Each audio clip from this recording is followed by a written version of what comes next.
Blouse measurement எடுக்க first ஒரு note, ஒரு பென்னு, நல்லா அயர்ன் பண்ணி வச்ச ப்ளவுஸ் ஒன்று, மார்க்கர், ஒரு ஸ்கேலு, ஒரு டேப் வேணும். ப்ளவுஸோட முழு அளவு எடுக்க ப்ளவுஸை ரெண்டாக மடித்து பின் பக்கமாக எடுக்கணும். ஷோல்டர்லேருந்து அந்த டாட் பிடிச்ச அளவு வரைக்கும் எடுக்கிறது தான் ப்ளவுஸோட முழு உயரம்.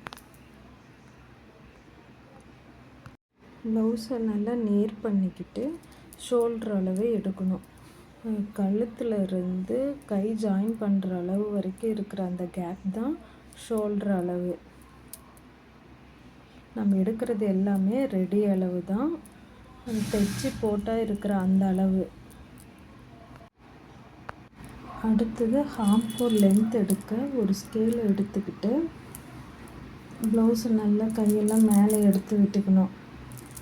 அங்கே கையும் உடம்பையும் ஜாயின் பண்ணுற இடத்துல இருந்து ஸ்கேலை நேராக வச்சுட்டு மேலே ஷோல்டர்லேருந்து டேப் வச்சு அளந்தால் கரெக்டாக ஆம்கோல் லென்த்தை நம்ம பர்ஃபெக்டாக எடுக்க முடியும். பிகினர்ஸாக இருந்தால் கூட எந்த மிஸ்டேக் இல்லாமல் இப்படி எடுத்தால் கரெக்டாக வரும் ஆம்கோல் லென்த் என்னன்னு.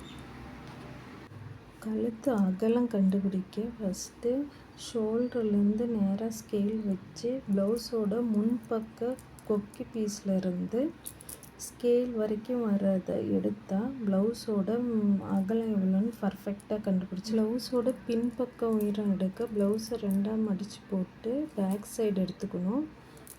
ஷோல்டர்லேருந்து கழுத்தோட உயரம் எங்கே முடியுதோ அங்கே மார்க் பண்ணிட்டு கழுத்து உயரம் முடிகிற இடத்துல ஸ்கேல் வச்சு மேலே ஷோல்டர்லேருந்து ஸ்கேல் வரைக்கும் வர அளவு கழுத்தோட பின் உயரம்.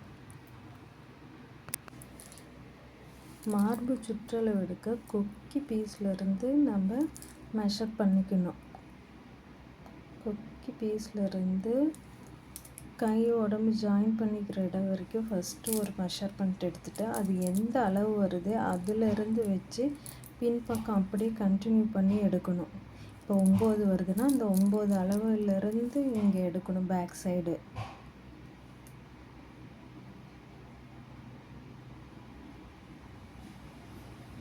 சுருக்கம் இல்லாமல் ரொம்ப துணியை இழுக்காமல் கரெக்டாக எடுக்கணும். அப்போ தான் மார்பு சுற்றளவு கரெக்டாக நமக்கு என்ன அளவுன்னு கிடைக்கும். அப்புறம் முன்பக்கம் திருப்பிட்டு கொக்கி பட்டிக்கு முன்னாடியே முடிச்சிடணும் அளவு. கொக்கி பட்டி வி பட்டி வரைக்கும் எடுக்கக்கூடாது. இடுப்பு சுற்றளவு கண்டுபிடிக்க ஃபஸ்ட்டு கொக்கி பீஸ்லேருந்து முன்பக்க ஜாயிண்ட் வரைக்கும் ஒரு அளவும் அது வந்த அளவுலேருந்து பின்பக்கம் அப்படியே கண்டினியூ பண்ணி எடுக்கணும். சுருக்கம் இல்லாமல் நல்லா ப்ளவுஸ்லாம் எடுத்து விட்டு கரெக்டாக எடுக்கணும்.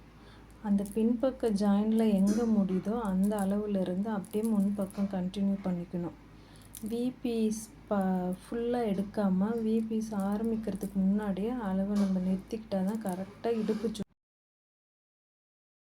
முன்னுயரம் எடுக்க ப்ளவுஸை உள்பக்கமாக திருப்பி போட்டுக்கணும். நல்லா நேர் பண்ணி விட்டு சுருக்கம் இல்லாமல் ப்ளவுஸை ஃபஸ்ட்டு நேர் பண்ணி விட்டுக்கணும்.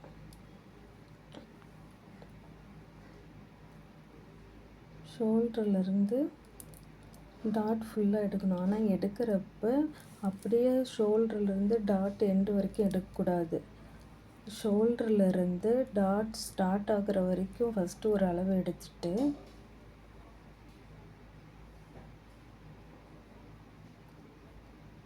அப்புறம் டாட் ஸ்டார்ட் ஆகிற அளவுலேருந்து எண்டு வரைக்கும் தனியாக எடுக்கணும். ரொம்ப இழுக்கவும் கூடாது. அப்போ தான் நம்மளோட முன் உயரம் கரெக்டாக நம்மளால் கண்டுபிடிக்க முடியும். முன்கழுத்து உயரம் எடுத்துக்கணும். கொக்கி பீஸ்லேருந்து ஸ்கேலை நேராக வச்சுட்டு ஷோல்டர்லேருந்து டேப்பை வச்சா அந்த ஸ்கேல் முடிகிற அளவுக்கு கிடைக்கிறது தான் கழுத்து முன் உயரம்.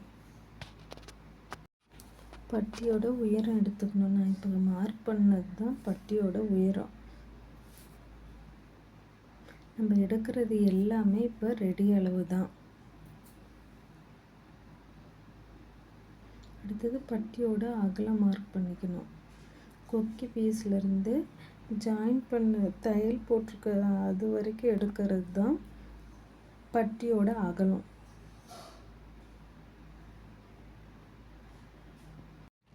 நெக்ஸ்ட்டு கை உயரம் மார்க் பண்ணணும். ஷோல்டரும் கையும் ஜாயின் பண்ணிக்கிற இடத்துல இருந்து ப்ளவுஸ் முடிகிற வரைக்கும் இருக்கிறது தான் கையோட உயரம்.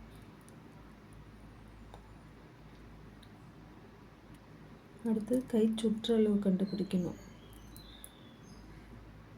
இப்போ நான் மார்க் பண்ண மாதிரி ப்ளவுஸை நல்லா உள்ளே எடுத்து விட்டுட்டு மார்க் பண்ணணும். அப்போ தான் கை சுற்றளவு கரெக்டாக கிடைக்கும்.